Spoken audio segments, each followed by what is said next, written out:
Faux départ à Buffalo. La nature humaine étant ce qu'elle est, le Canadien a joué la majorité des 60 minutes de ce premier duel sans âme, éteint. Pourtant, la première intention semblait excellente, mais la rapide avance de 2 buts des Sabres a assommé les Montréalais. Je vous en parle depuis que l'on sait que ces deux équipes vont se faire face. Les hommes de Lindy Ruff sont tous présents à chacun des matchs. Il n'y a aucun passager dans le camp des Sabres. J'en ai décompté 8 chez le Canadien hier soir. 8 sur 19 qui avaient un rôle à jouer dans le match, c'est beaucoup trop. Les critiques envers Jacob Dobeš sont totalement abjectes. Il est un des derniers que je vais blâmer pour la défaite. En même temps, je disais que s'il avait un match à voler dans cette série, c'était celui d'hier. Il ne l'a pas fait, puis il a échappé une rondelle qu'il veut revoir. Mike Matheson a démontré la carence embêtante de son jeu sur le but de Bowen Byron, en avantage numérique pour les Sabres. Impossible de dégager dans un premier temps. Pourtant, sur son côté fort, sans obstruction, gros bonhomme des Sabres qui fait son job faisant écran devant Dobeš devant la cage. Matheson le veille sans jamais être en mesure de nettoyer l'espace, devient donc un deuxième écran devant son propre gardien de but.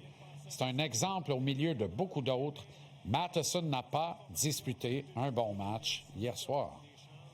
Noah Dobson a semblé subir les affres du deuxième match de retour de blessure. Ça a été très difficile pour lui aussi. Caden Goulet a été impliqué et a paru étourdi et débordé toute la soirée.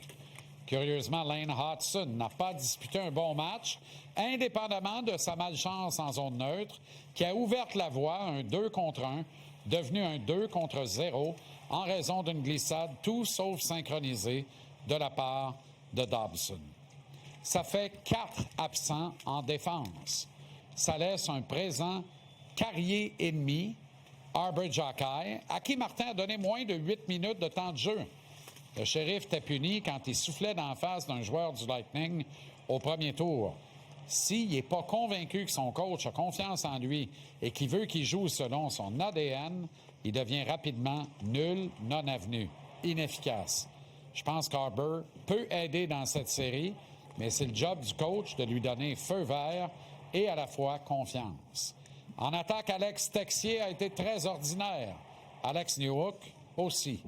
Newhook a le but vainqueur de la série de premier tour et une faveur importante de la part des décideurs de l'organisation. Mais hier soir, il a été très tranquille. Que dire de Cole Caulfield?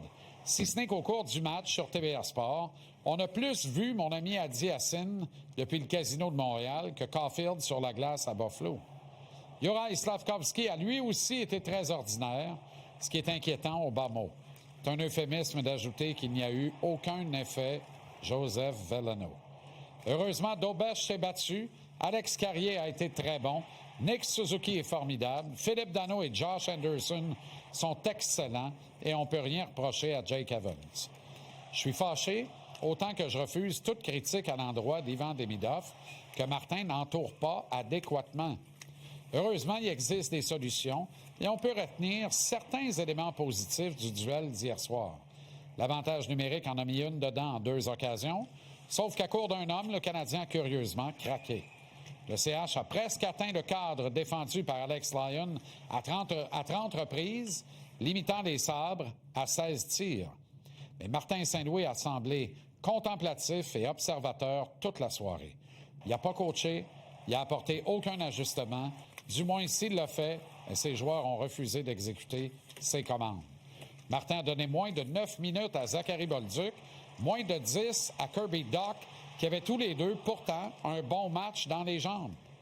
Demain soir, j'entourerai le capitaine Suzuki de Slafkovský et du guerrier Anderson. Puis je donnerai Dach et Bolduc à Demidov.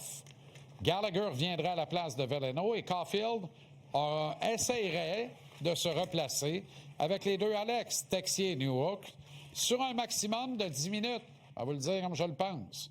Il n'y a aucune panique, c'est vrai. Ce n'est qu'un match, c'est vrai. Ce qui n'empêche pas de poser des questions et de suggérer fortement qu'il est grandement temps d'agir.